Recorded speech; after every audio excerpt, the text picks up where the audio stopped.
Paz do Senhor, meu amado, bem-vindo de volta à nossa escola bíblica.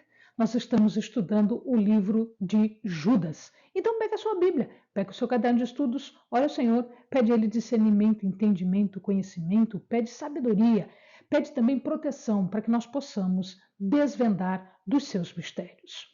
Nós já havíamos visto, então, o autor e a sua saudação. Também falamos a respeito de algumas das cartas que ele havia escrito e que para nós não ficou registrado. E agora, nesse vídeo, nós vamos falar das advertências e do julgamento. No verso 5 até o verso 7, ele dá algumas advertências. E estas advertências se fazem em 3 exemplos. O exemplo que aconteceu com Israel, o exemplo que aconteceu com os anjos caídos e o exemplo do que aconteceu com as cidades destruídas da planície. Em relação a Israel, ele lembra a história de Israel, que, aliás, todo profeta, quando vinha trazer uma mensagem para arrependimento ou julgamento, né? Ele tinha que escolher, ou arrepende ou ocorre o julgamento, ele repetia a história que aconteceu com Israel. Israel foi tirado do Egito pela mão forte de Deus. Ele não se livrou do cativeiro egípcio, foi Deus quem o livrou. Eles tinham conhecido a liberdade, eles experimentaram a mão de Deus que os redimiu, que os salvou, que os libertou. Ele nunca deixou faltar comida, água, ele nunca deixou faltar nem carne, ele nunca deixou faltar vestimenta, abrigo para este povo, nem salvação quando diante de um inimigo. Entretanto, eles endureceram seu coração e voltaram para o Egito em espírito, em intenção. O Egito aqui é colocado como um símbolo para o paganismo.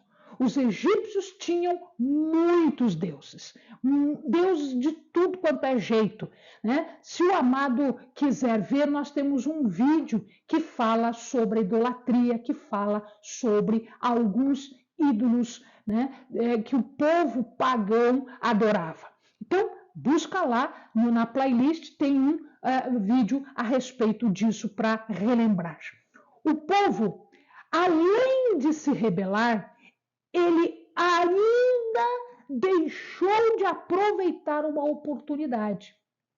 Quando eles estavam em Cades Barnea, e Deus disse, manda espias para ver toda a região e veja como é frutífera, como é uma terra que mana leite e mel, e é uma terra que eu vou te dar. Os espias chegaram com notícias boas por um lado, porque era uma terra super boa, mas tem gigante, tem isso, tem aquilo, e o povo então não aceita, o povo não quer acreditar e confiar de que Deus iria lhes dar aquela terra.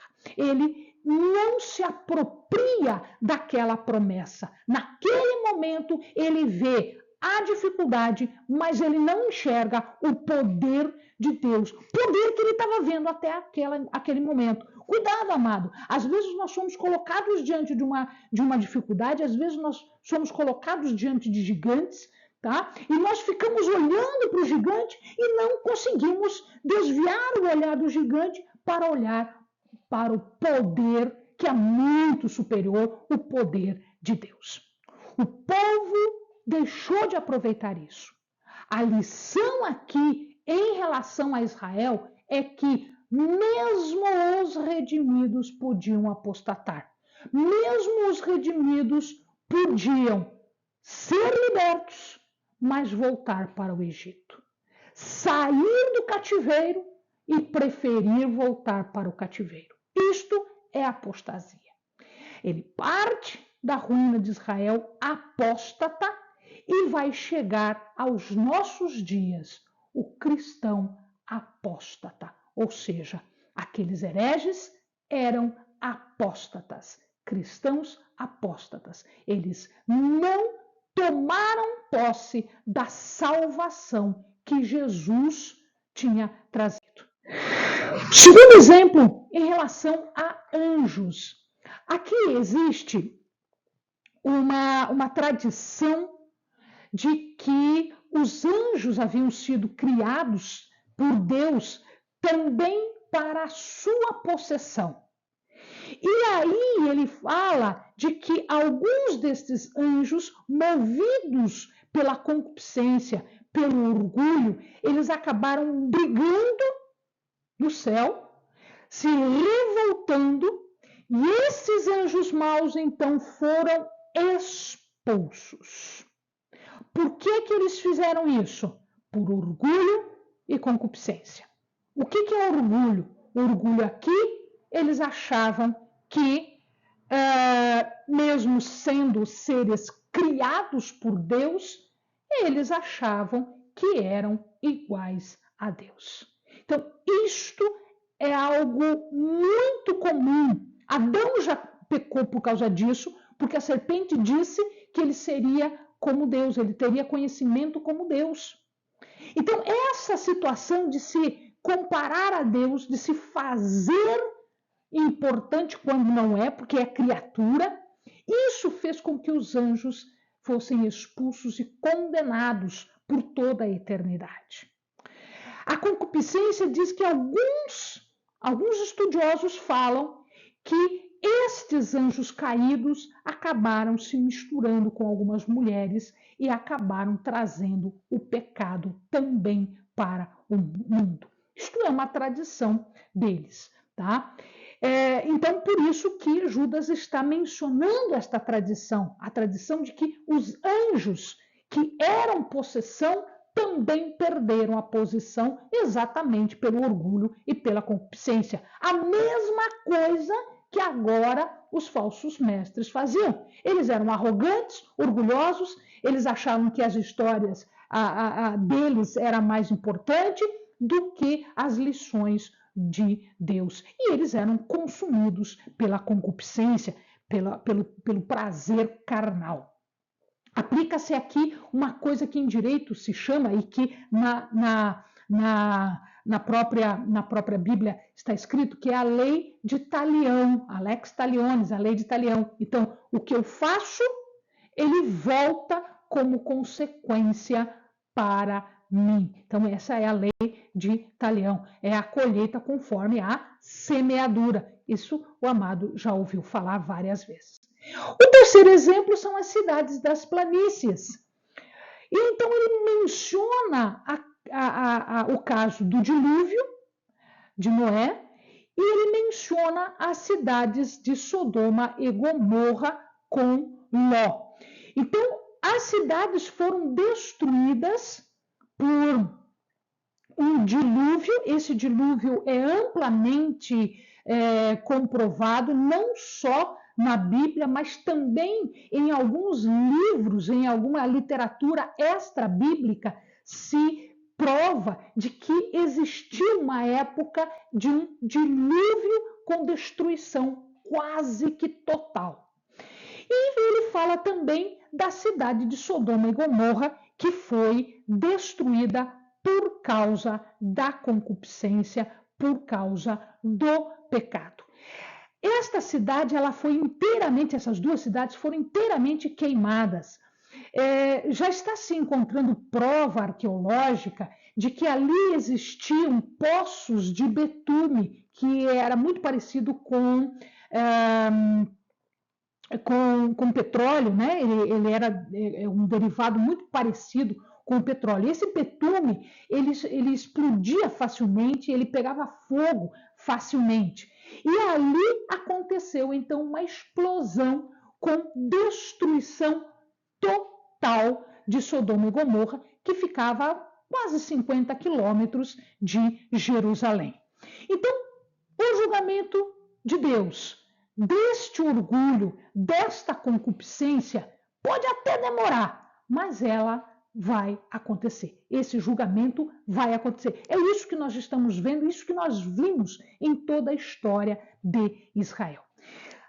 Tanto no caso no primeiro, no segundo, no terceiro caso, Deus está agindo como juiz. E cada um desses incidentes que Judas menciona é Deus que vai julgar os falsos mestres. Eles serão julgados por Deus. De tudo isso que ele fala, Judas tira 3 lições: concupiscência, rebeldia e irreverência.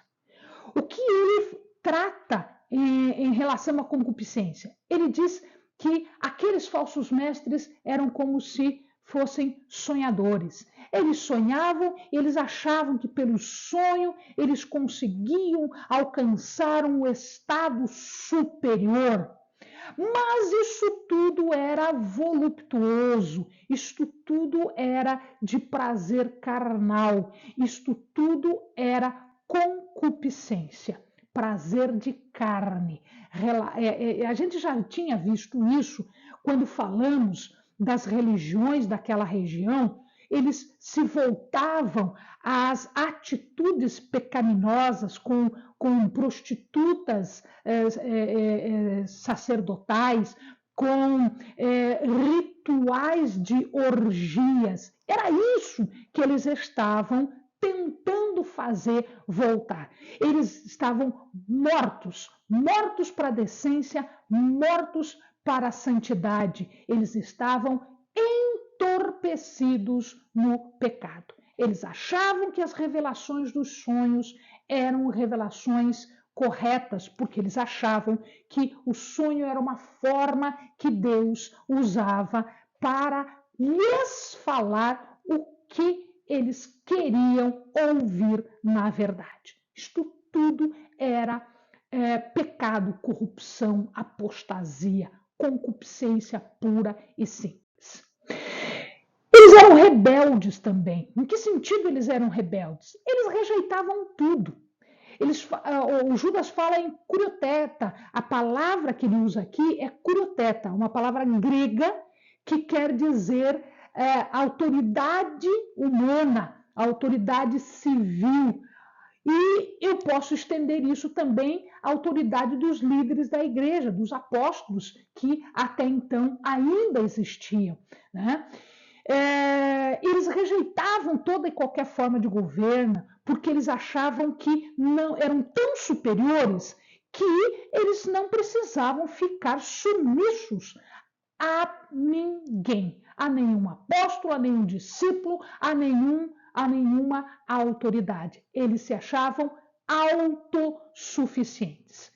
Eles seguiam as suas próprias concupiscências, os seus próprios pecados, e eles exultavam como se o seu conhecimento fosse o mais pleno, o mais completo e o mais correto possível. Mal sabiam eles que tudo aquilo era engano e pecado. No último item, ele fala sobre reverência.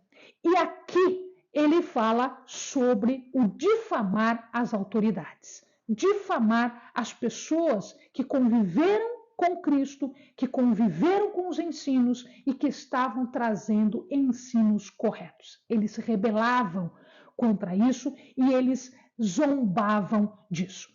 Para explicar essa história, Judas usa um conhecimento que era tradicional. Essa história não está contada especificamente em nenhuma parte da Bíblia aceita. Isso está contado num livro apócrifo. E ele fala que, eventualmente, quando Moisés morre, Satanás queria então tomar o corpo de Moisés.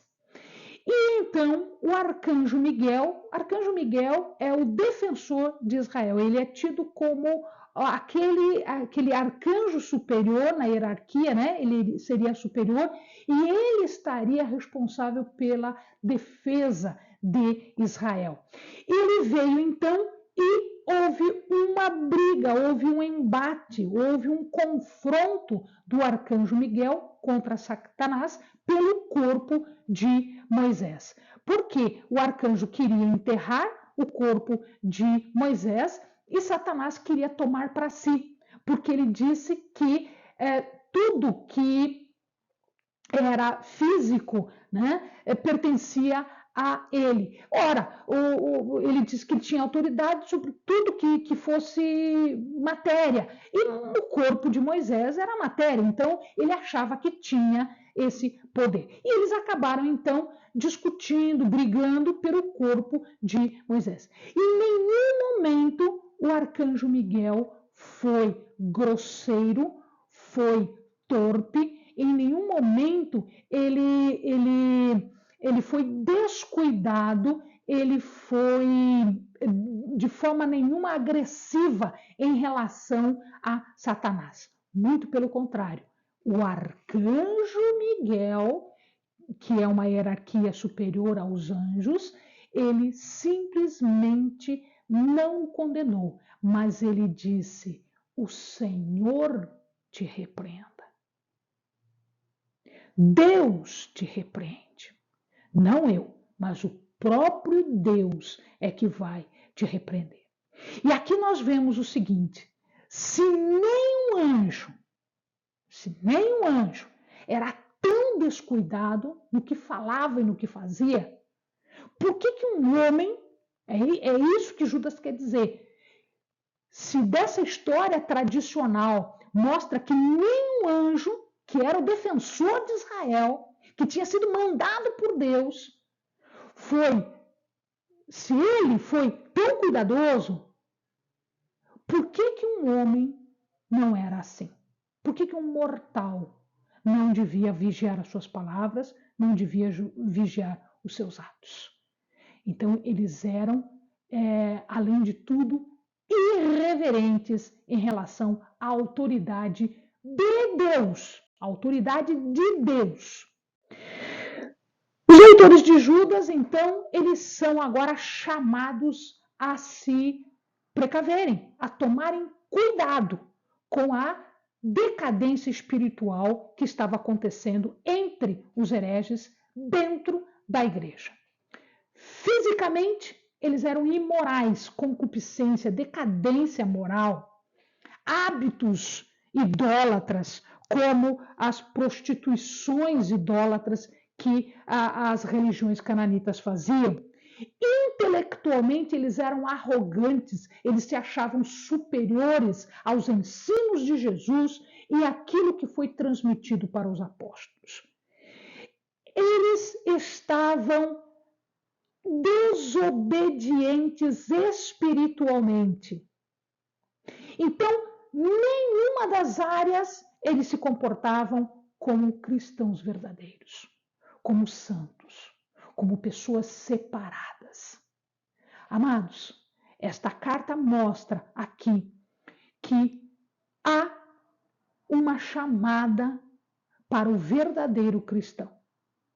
Despertar para a integridade moral, para sermos moralmente íntegros, para sermos intelectualmente humildes, porque nós podemos receber instrução de Deus a partir de quem Ele quiser. A mula de Balaão deu uma lição ao grande profeta Balaão. Nós somos humildes porque não conhecemos toda a verdade e, portanto, nós estamos à mercê do conhecimento de Deus. Mas nós precisamos ser espiritualmente sensíveis aos ensinamentos de Deus, aquilo que Deus tem para nós e quer de nós. Amém, amados? Bons estudos.